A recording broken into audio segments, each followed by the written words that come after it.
Hiya, pals. Chris here with Chip & Co. I had the opportunity to go to Halloween Horror Nights 33, and here's the ranking of all of the houses. Number 10, I'm putting Goblin's Feast. So this year, I don't have any houses that I would say skip. I think they're all really well done. But compared to all of the other houses, Feast definitely ranks at the bottom of my list. Definitely do it, but don't skip other houses to do this one. Coming in at number 9, the Museum Deadly Exhibits. I liked this house. I thought it had some really good jump scares. I thought it had a great backstory, but it was also kind of short. So I definitely would not skip other houses to do this one. But if you can do all of the houses, I would definitely not skip the Museum Deadly Exhibits to do another house. It was still pretty fun. Coming in at number 8 on our list is Major Sweets Candy Factory. I was actually surprised when I did my ranking that I ranked this where I did. I loved this house. I thought it was fun. It was engaging. There's 2 guest-activated buttons, but just doesn't beat out the other houses on our list here.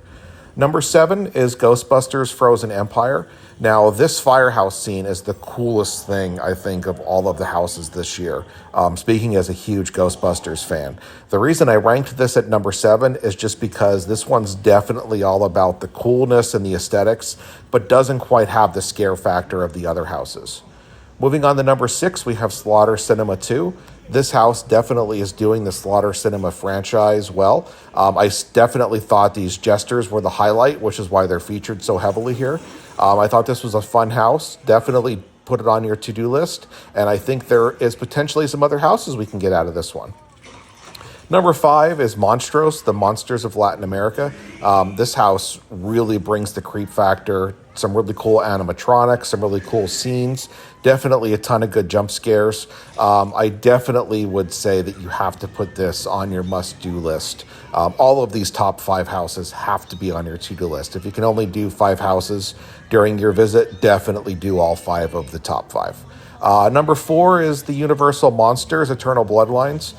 Universal, essentially created the horror genre, and I love all of the classic Universal monsters, and I think this installation of the Universal Monsters houses does the franchise well. Lots of fun jump scares, cool story, lots of good monsters, and definitely should be on your to-do list. Number 3 was Triplet to Terror. I actually went into the evening expecting to not like this house, and I was pleasantly surprised. If you're a fan of campy 80s slasher movies like I am, you're going to love this house. It's a great story, ton of good jump scares, great characters, and just an all-around fun time. Number 2 is A Quiet Place. Big fan of these movies. Definitely did the franchise well when they did this house. So, super fun time, a lot of good sets, a lot of good theming, and definitely a house that needs to be on your must-do list. And number 1 on our list is definitely Insidious, The Further. We actually were able to do this house twice. My first time through Insidious, I didn't think it was all that scary.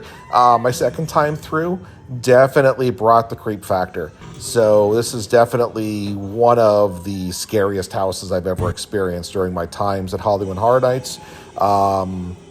Great story, great theming, and definitely something that you need to do, should be on the top of your must-do list during your next visit.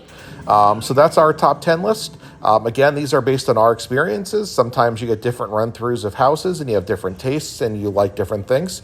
So please let us know what you think and what your top 10 are. Thanks, everybody. Have a good day, and see you in the fog.